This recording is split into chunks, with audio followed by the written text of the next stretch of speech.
Welcome to this week's episode of Beyond the Box with your host and CEO of Babelbox, Sherry Langbert.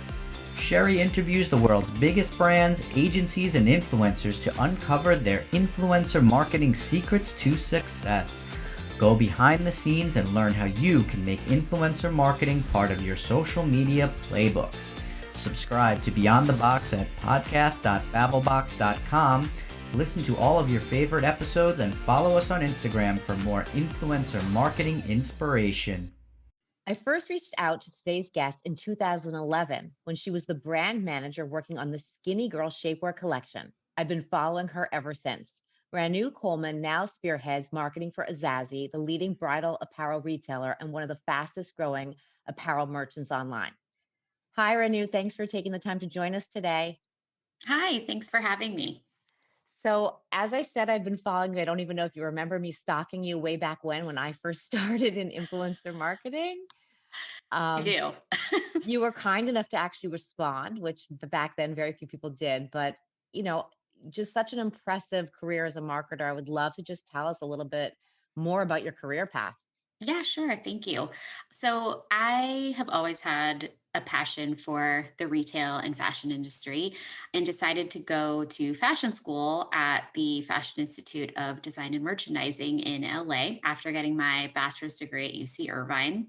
And I would say, honestly, it was hands down one of the best decisions I've made going to FITM. From there, I had an internship with Kenneth Cole in fashion marketing, and I really never looked back from there. Marketing specifically felt like such a natural transition because it involves writing, strategic thinking, two things that I love and felt like came pretty naturally for me.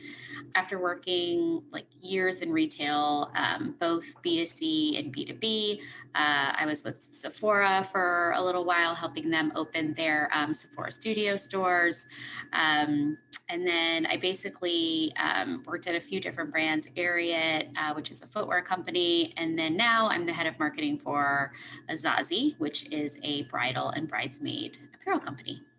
Awesome. So, when did you start with the Zazie and what lured you to get into the space and join the company? Yeah, so I discovered Azazi, I think it was back in very late 2017. And everything about the core values of the company just really appealed to me.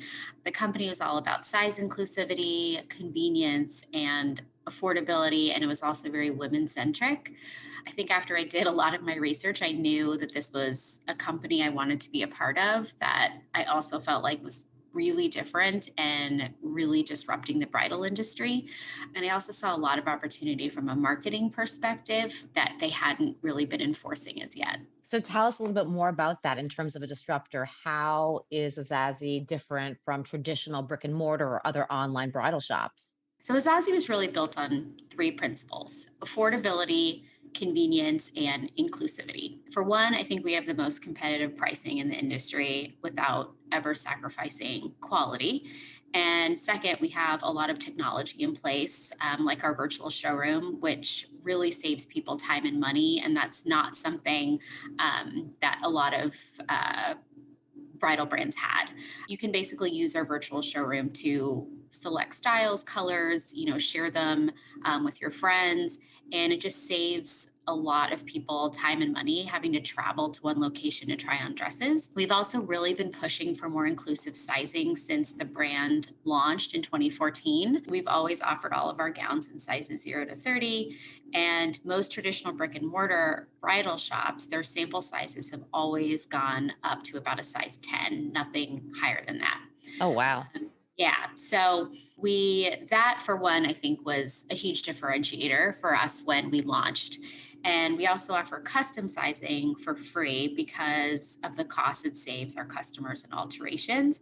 But also because we know that every body type is different and not every woman is going to fit in a standard sample size. Mhm. So several of our competitors, I would say, are finally catching up to that, but it's only been in the last, I would say, 6 months to a year that you're starting to see more brick and mortar retailers offer sizing up to a 30. Very important. Now, let me ask you a question. So, when you talk about sampling, tell me if I'm correct or not. if I ordered a gown, I'm able to sample size it, try it on, and then if it doesn't fit, I could send it back to you. Is that correct? Yes, correct. So if you go into a bridal store, you have very limited options in terms of the sizing that you can try on of the dress you're interested in. So what we offer is we have this at-home try-on program. And if you're interested in a dress, you can get it in your specific size. We send it to your house. You have about 5 days, and then you have to send it back. But yeah, so that's our sample program has been great That's for us. amazing. Especially now, no one could go into a shop pretty much. Yes, exactly. So yeah, the sample program in that way has been really beneficial. And now we actually have very recently in the last month have offered the option to keep your dress and buy it. So if you want to actually purchase your sample dress, you can now. And then are there people that come on and they just order 3 dresses because they want to try on 3 different styles or We don't actually see that oh, very wow, often. Yeah, I think most people do take advantage of our sample program because it's just easier and we pay for the shipping. that's amazing. So I know this year is like no other, but 2019, you had tremendous rapid growth. What would you say contributed to that? Great question. So, a huge driver of our growth has been, I would say, earned, but mainly organic, increased media coverage for sure, and peer to peer recommendations. Over, I think, at least 70% of our growth to date has been through people just saying that they love Azazi. The experience of getting it is great. The customer service is really great, and the product itself is very high quality. I think, especially in the bridal industry, we live in a world where the customer review is king, and in order to have great reviews, you have to have a great product. I think the bridal industry is very referral based, and you basically get one opportunity to blow away the expectations of a bride, which is really different from fast fashion or other apparel markets. Mhm. So it's just very important that we get that right. Otherwise, there are a lot of other competitors that she can turn to instead. And we've just invested so much in our customer service aspect of our business. And I honestly think that that has been a huge driver of our growth. Whenever I think about your company and what you do, I think of the movie The Intern and how specific in the first scene there's a bridal dress or something. And it's like only the people who are involved and really care about it can make customer service, and it makes the whole difference. So, very important. Thanks for sharing that. Now, in terms of 2020, with all the weddings being pushed smaller, how has that, if you are able to share, impacted growth? Yeah, so obviously it's been a very challenging year, but what's really interesting is it honestly hasn't really impacted our growth significantly. And I think that's mainly because when all of the brick and mortar stores closed, we actually saw a huge influx of traffic to our site because people had to shop online. Wow. There was no other option. So the first couple months, like March, April, May, traffic was like almost triple what we would normally see. I think just being a digitally first company, being direct to consumer during a time like COVID was actually beneficial for us in some ways. I think people are still getting married.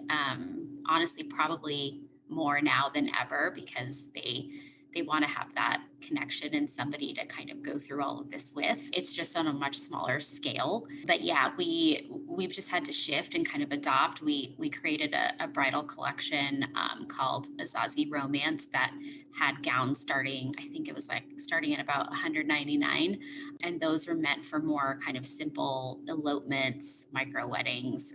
So we just you just have to kind of listen, shift, and cater to the consumers' needs based on what's happening. Yeah, and it's interesting. I mean, now that there are micro weddings or more people are, taking weddings in a different way, you're perfectly positioned because it could just always be a trend now. You might see that continuing. Yeah, definitely. And I do feel like, a few years ago, consumers were very hesitant to purchase something as big as a bridal gown online, but you're definitely noticing that brides are definitely, they're just more comfortable with it now. So I know that there's a lot of challenges because of COVID. down to even packaging and safety and just different types of apparel, which you mentioned. What are some of the challenges you've seen and what have you done to, address them? Yeah, definitely. Challenges arose for sure. I think that for us, the most important is that we could react as quickly as possible. We have a really agile business model, and I think it helps us to do that. So one of the things was production, especially in March. We did see a little bit of some production issues just in terms of factories being closed. But something that we did is we actually moved some of our production to different locations. We did that fairly quickly. One of the other things that we decided to do was increase our return window from 30 to 45 days, just because we had a lot of brides who didn't know what the status was of their wedding. And we just wanted to be able to give them a little bit more of a buffer in terms of that. The other thing that we really had to do with everything going on was reduce our prices. They were already pretty low, but we reduced them for bridesmaids dresses. Before, our bridesmaids dresses started at about 109. Now we have some starting at $69. So I think those were some of the things that we had to do really, really quickly. Affordability is more important than ever. I think I read somewhere it's 60% of consumers say they've cut back on spending. So for us, that's really what we've been heavily focused on since COVID happened. And so there's so many consumers that are engaging with your brand. How much of your content, of your social content, I should say, because they're obviously posting and excited about getting either a bridesmaid dress or a wedding dress, but how much of your social content is user generated versus brand generated? A lot. I would say that at least 80% of our content is user generated. Hmm. We get tagged in like hundreds of images a month on Instagram, especially. And we honestly love showing our user generated content versus brand Yeah. because I think our customers just really like to see the dresses in real wedding parties versus something that we set up. They get a better visual of how the entire bridal party is going to look and kind of how to coordinate everything together. Yeah. So, and it would say just even like the colors, everything, like we see much higher engagement on our user generated content for sure. Well, the lucky thing in this category is even though it's user generated, there's probably always still a photographer taking the pictures. So they're probably really nice. So user generated photos. Oh, definitely. Yeah. They're always Yeah. beautiful, Yeah. like on a mountainside. And I mean, we get the most amazing pictures. So we always have a lot to choose from, which is great. Very lucky. And so do you work with influencers on the paid side at all or? Actually, no. We we do work with influencers, and it has been good for us from a brand awareness side, but we really work with them like 95% of the time via trade. That's mainly because it's a big purchase. It's not like we're giving them a t-shirt. So we're giving them a free bridal gown in exchange for social coverage. We prefer going that route because I think in general it's more authentic, it's more organic, and we know that these people who are coming to us for a bridal gown truly love our brand. So that has kind of been our route when it comes to working with influencers. It's a little different when it's a bridesmaid's dress. There's a little bit more flexibility there. And a lot of times when it's a bride, it's a bit of a one and done, and we're never really going to work with them again. But on the bridesmaid side, a lot of times they end up kind of showing our dresses more as special occasion wear. And then in that case, we've worked with them, on an ongoing basis, which has been good. No, it definitely makes sense. And when you do organically work with these influencers, I'm sure you get a ton of requests. How do you vet them and select the ones that you want to work with? Is it based on reach? Is it based on aesthetic, category? Honestly, it's usually based off of, for one, they really need to meet our target demographic, and the other is mainly engagement. I feel like for us, that's always been the most important. Hmm. Not too much of an aesthetic, but just more, do they align with our brand, and do we feel like this is, a good mutually beneficial, partnership for us? And so my next question is about looking back on your career, whether it's here or elsewhere. What has been your most successful or favorite influencer marketing campaign that you've done? We did a marketing campaign at Azazi in 2019. It was called An Enchanted Evening. And it's what we did is we gifted influencers a dress and we encouraged them to wear it and describe their ideal enchanted evening. It was just very fun. We had a few talk about, what makes a date night special. Some took pictures in Little Italy in our dress. Some of them, we saw some of them in like Secret Garden in Central Park. It was really great because I think it made us realize that we can repurpose our bridesmaids dresses and really show them in a way that, hey, it's a bridesmaid's dress, but you can still wear it other places. And it actually really helped us for one, a sales perspective, but also we just had a lot more influencers want to work with us after that campaign, because I think before they would just look at the dress as like, okay, it's like a chiffon dress. I'm not going to wear this again after I wear it as a bridesmaid. But we came out with actually a lot more styles too that were, velvet and like jumpsuits and just styles that were a little bit more versatile. But I loved that campaign because I just thought the whole, kind of vibe and energy was really great, and I think it just opened up a lot of doors for us. Yeah, it's amazing to see the feedback and the creativity from the influencers, but also for us, we get a lot of people saying, could we do surveys or polls with influencers or even focus groups, because it ends up bringing so much of like new ideas and product ideas to our partners. So what I know everything is changing. So what do you think are bridal trend predictions for 2021? So something that we've kind of what we feel like is going to be big is 90s inspired bridal wear. Very modern, very unique. I think you'll see a lot of slip dresses, very reminiscent of like Kate Moss's style in the 90s. We still see a lot of bridal capes. I definitely think shorter styles are still going to be really popular because I still think there's going to be a lot of smaller weddings in 2021. So you'll definitely see shorter looks for elopements and those type of events. Sounds good. And then what is exciting in your plans for Azazi in the new year? The new year for us is actually engagement season. Our sales go up dramatically around that time. I think our plan really is to launch some new product categories. We have some things in the works. And just from like a social marketing side, we definitely want to run some large scale giveaways and partner with some other bridal brands and do some cross collaborations around engagement season. That's amazing. Well, thank you so much. It's been a pleasure having you today. And we're just going to be on the lookout for watching your success and wishing you much of it for the new year. Great. Thank you so much. Thank you.